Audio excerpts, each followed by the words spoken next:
जब हम अनुच्छेद लिखने की बात सोचते हैं तो हमारे मन में दो तीन सवाल होते हैं।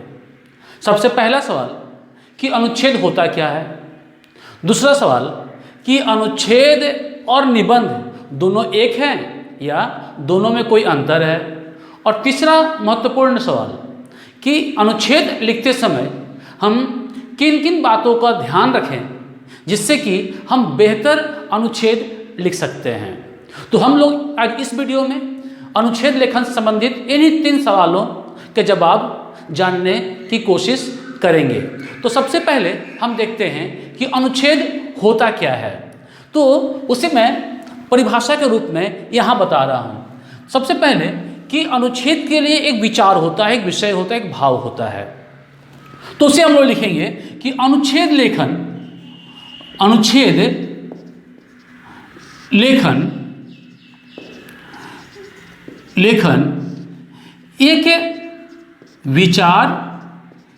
एक विचार या भाव, क्योंकि हम जब विषय हमारे पास होता है तो उसमें एक विचार या भाव ही होता है। एक विचार या भाव को प्रकट करने के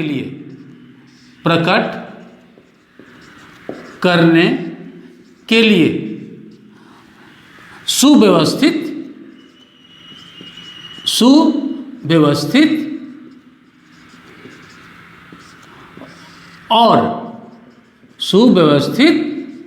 और सारगर्भित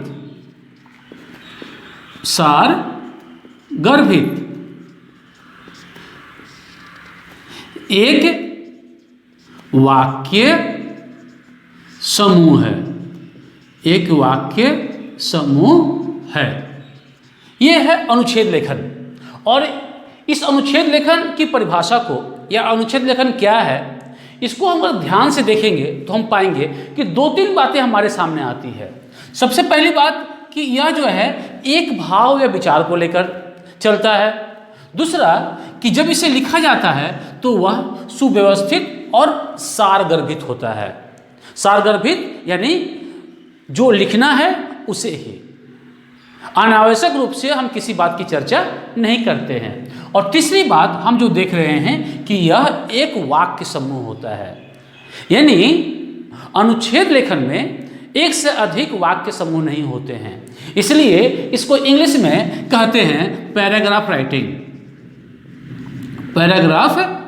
राइटिंग कहते हैं। एक ही पैराग्राफ होता है। तो हम लोग इस पर बात करेंगे। जब ये समझने के बाद अब जो दूसरा सवाल आता है कि अब अनुच्छेद और निबंध में क्या अंतर है, तो इसे दो अंतर के माध्यम से समझने की कोशिश करेंगे। सबसे पहला इसके स्ट्रक्चर पर और दूसरा इसके विषय पर। तो स्ट्रक्चर पर बात करेंगे अगर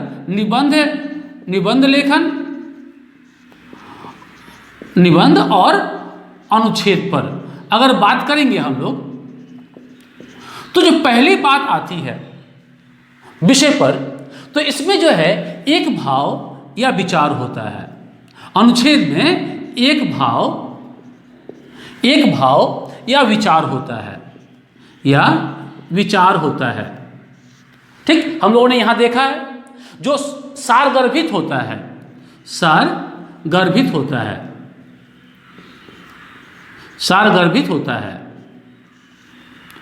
और तीसरी बात कि यह जो है एक वाक्य समूह में होता है। तो एक वाक्य समूह जो है हम उसे देखेंगे, स्ट्रक्चर के अंतर्गत देखेंगे।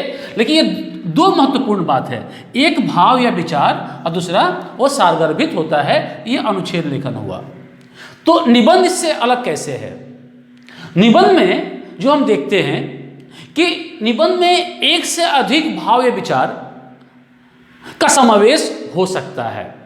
ठीक, निबंध में एक से अधिक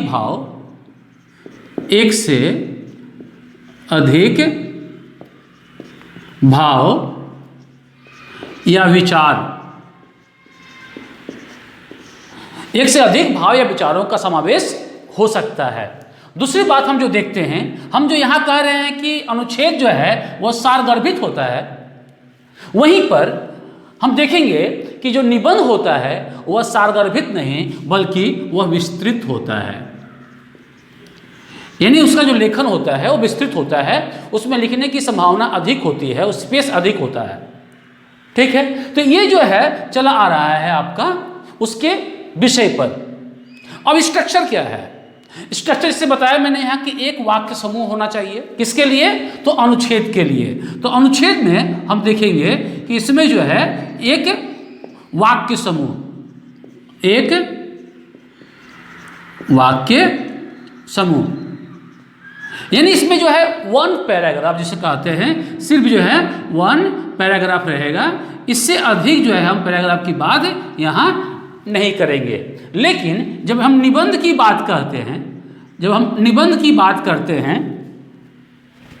तो क्या देखते हैं कि निबंध में एक से अधिक अनुच्छेद होते हैं। निबंध में एक से अधिक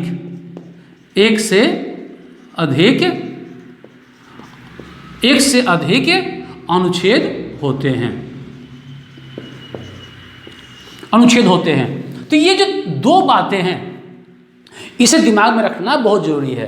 कभी कभी देखा गया है कि जब हम अनुच्छेद लिखते हैं तो उसमें हम पैराग्राफ चेंज करते हैं, अनुच्छेद बदलते हैं, जो कि सही नहीं है।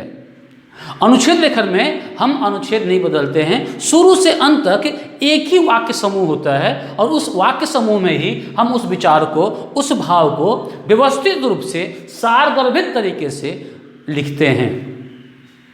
ठीक, तो ये जो है अनुच्छेद और निबंध के बीच अंतर है। इसके बाद हम देखते हैं कि अनुच्छेद लिखते समय हमें किन किन बातों का ध्यान रखना चाहिए। पहली सबसे महत्वपूर्ण बात जो हमें ध्यान में रखना चाहिए वह यह कि वह विषय केंद्रित होना चाहिए, विषय केंद्रित होना चाहिए,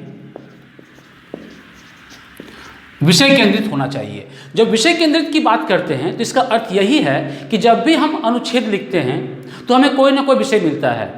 हमें लिखते समय यह ध्यान रखना चाहिए कि हमें इस विषय से अलग कुछ नहीं लिखना है।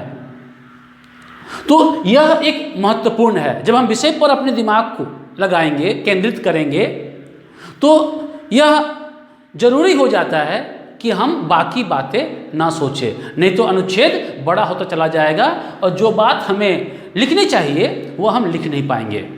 दूसरी बात जो हम देखते हैं वह यह कि वाक्यों के बीच आपसी संबंध होना चाहिए। वाक्यों के बीच आपसी संबंध या परस्पर संबंध, यानी जब हम लिखेंगे तो यह ध्यान रखेंगे कि पढ़ते समय ऐसा ना लगे कि जो हम शुरू किए फिर अंत ला दिए फिर बीच की बात लिखे, यानी इधर उधर की बात ना लिखकर हम कुछ भी लिखे, चाहे निबंध लिखे चाहे अनुच्छेद लिखे, ये कुछ भी लिखते हैं तो हर एक लेखन का एक शुरुआत होती है, उसका जो है मध्य होता है, उसका अंत होता है। उसी तरह से जब हम वाक्यों के बीच आपसी संबंध की बात करते हैं, जब क्रमिक विकास की बात करते हैं, तो इसका अर्थ यही है कि अनुच्छेद लेखन का जो है आरंभ, मध्य और अंत जो है वह क्रमिक होना चाहिए। दिखाई दे, वाक्यों के बीच आपसी संबंध हो, विचारों के बीच आपसी संबंध हो, यह बहुत जरूरी होता है। तीसरी बात जो हम देखेंगे यहाँ पर कि जब लिखते समय कि अनावश्यक और बेकार बातें, अनावश्यक और बेकार बातें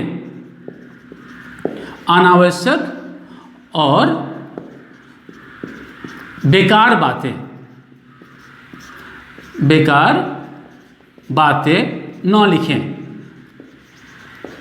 अनावश्यक और बेकार बातें न लिखें, क्योंकि हमारे पास जो है उद्देश्य स्पष्ट होना चाहिए कि हमारा लिखने का जो उद्देश्य है वह क्या है। जब उद्देश्य स्पष्ट है तो हम जरूर जो है इस अनावश्यक और बेकार बातों से बचकर रहेंगे, और जितना इससे बचेंगे उतना जो है हमारा अनुच्छेद सारगर्भित होगा, विषय केंद्रित होगा। चौथी बात जो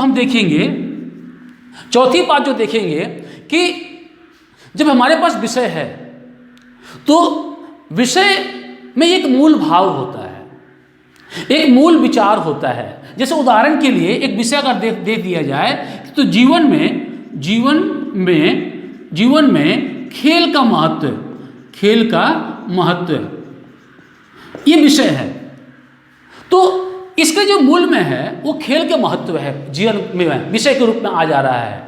और जब बात हो रही है यहाँ पर चौथी बात कि हमें जो है केंद्रीय भाव या विचार को कहाँ रखना है, कंक्लूजन कहाँ करना है। बहुत तरीके से लोग लिखते हैं, शुरू में ही लिख देते हैं कि हमारे जीवन में खेल का बहुत महत्व है, ठीक। कोई जो है लिखते लिखते बीच में लिख देते हैं कि इस तरह से जो है जीवन में महत्व है, और कोई जो है अंत में सारी बातें लिखकर तर्क के साथ अंत में साबित करते हैं कि जीवन में हमारा खेल का महत्व है।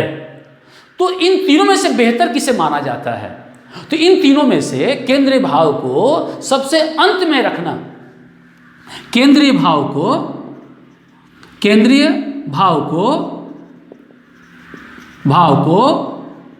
सबसे अंत में रखना, सबसे अंत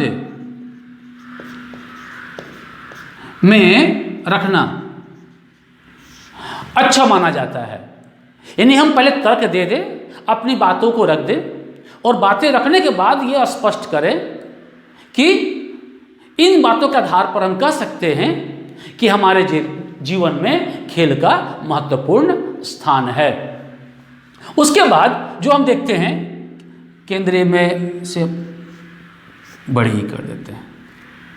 उसके पांचवी बात क्या है?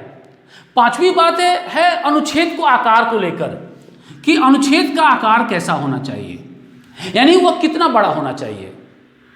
और यह जो बात है ये पूरी तरह निर्भर करता है विषय पर, कि हमें कैसा विषय दिया गया है। विषय के आधार पर हम देखते हैं कि कोई अनुच्छेद छोटा भी होता है और कोई अनुच्छेद बड़ा भी होता है। तो जब हम स्वतंत्र लेखन करते हैं तो वहाँ हमारे पास स्पेस होता है लिखने का, लेकिन जब हम परीक्षा में लिखते हैं तो परीक्षक द्वारा, क्वेश्चन सेटर द्वारा हमें कुछ शब्द दे दिए जाते, शब्द सीमा दे दी जाती है कि हमें इस शब्द सीमा के अंतर्गत लिखना है। तो उस समय हमें आकार का ध्यान रखना पड़ता है। अगर कह दिया जाए कि 100 से 120 के बीच लिखो, जो अधिकतर परीक्षा में, बोर्ड की परीक्षा में ये इस तरह से सवाल पूछा जाता है, 100 से 120 या 100 से 150 के बीच। तो जब ऐसा कहा जा रहा है तो कोई विषय पर यदि हम 5 पेज में लिखने वाले हैं, ठीक, वहाँ पर हमको सारगर्भित तरीके से 100 से 150 के बीच लिखना है, 100 से 150 के बीच लिखना है। ये ध्यान रखना बहुत ज़रूरी है। और अगर हम परीक्षा में नहीं लिख रहे हैं, ऐसे लिख रहे हैं, तो वहाँ पर हम उसे बढ़ा भी सकते हैं और कम भी कर सकते हैं, ये हमारे ऊपर रहता है। लेकिन अनुच्छेद लेखन ठोस होना चाहिए, लगे कि ना बहुत ही गंभीर तरीके से इसे लिखा गया है। उसके बाद हम देखते हैं छठी बात जो हम देखते हैं वह है भाषा को लेकर।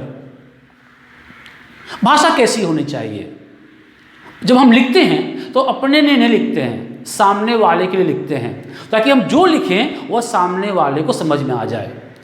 तो सामने वाले को समझ में आने के लिए 2 बातें भाषा संबंधित बहुत जरूरी है। वह यह कि भाषा जो है, भाषा सरल होनी चाहिए, सरल होनी चाहिए, कठिन नहीं होनी चाहिए। और दूसरी बात जो है स्पष्ट होनी चाहिए। हम जो कहें, यानी हमारे जो विचार हैं अनुच्छेद में, हम जो लिख रहे हैं वह साफ साफ वहाँ पढ़ने के बाद पता चल जाए, किसी प्रकार का दोहरापन ना हो, धुआंसा ना हो कि क्या लिखा गया क्या नहीं लिखा गया है। स्पष्टवादी यहाँ होना बहुत ही जरूरी है। 7वीं बात जो निबंध अनुच्छेद लेखन को लेकर होती है वह है कि हम जो है यहाँ पर जो कह रहे थे विषय केंद्रित, कि किस तरह से इसे हम बचा सकते हैं कि अधिक ना लिखें, अनावश्यक बातें ना लिखें, बेकार की बातें ना लिखें, ये तो है ही। साथ ही साथ हम देखते हैं कि उदाहरण हम देने बहुत चले जाते हैं लिखते समय, तो हमें इस प्रकार के भावों को विस्तार नहीं करना चाहिए, भावों का विस्तार नहीं करना चाहिए। और भावों का विस्तार नहीं करने के लिए जरूरी है कि हम उदाहरण से बचें, उदाहरण से बचें। जितने कम उदाहरण देंगे, बच्चे लिख दिया गया है पर बचे, उदाहरण से बचे। जितने कम उदाहरण देंगे उतनी अधिक बातें हम लिख पाएंगे। अगर लगता है कि उदाहरण बहुत ही महत्वपूर्ण है, इसके बिना ये नहीं हो सकता है, तब वहाँ उदाहरण देंगे, वो भी 1-2 वाक्य में। अब उदाहरण को समझकर जो है कहानी लिखने नहीं चले जाएंगे हम। उसके बाद 8वीं बात जो हम देखते हैं इसमें, वह है भूमिका की जरूरत। कि कभी कभी हम जब अनुच्छेद लिखते हैं तो हम भूमिका बांधने चले जाते हैं, शुरू में ही भूमिका बांधने चले जाते हैं। अब भूमिका बांधते बांधते 4-5 लाइन जो है ख़त्म कर देते हैं, 6-7 लाइन ख़त्म करते हैं, और विषय पर आते आते देखा जाता है कि जो हम लिखना चाहते थे उसके लिए बहुत कम समय बचा है और कम शब्द बचे हैं। इससे में क्या होता है कि हड़बड़ी हो जाती है, समझ नहीं पाते हैं क्या लिखना है क्या नहीं लिखना है। इसलिए कोशिश करनी चाहिए कि हमें भूमिका से बचनी चाहिए, भूमिका से बचे। इससे क्या होता है कि हम अपना दिमाग जो है, अपनी बातें जो है विषय पर केंद्रित रख सकते हैं। और जहाँ तक बात है शब्द सीमा की, कि जब परीक्षा में पूछा जाता है कि 100 या 150, तो कुछ बच्चे करते क्या हैं कि वो गिनना शुरू करते हैं, 1 2 3 4 5 6 7 8 9 10, इस तरह से। ये जो जरूरी नहीं है, समय की बर्बादी है। अब पहली पंक्ति जो है, आपने पहली लाइन जो लिखी है उसमें कितने सारे शब्द हैं उसे देख लीजिए। कारक चिन्ह को छोड़कर गिनते समय कारक चिन्ह को शब्द में नहीं गिनिएगा।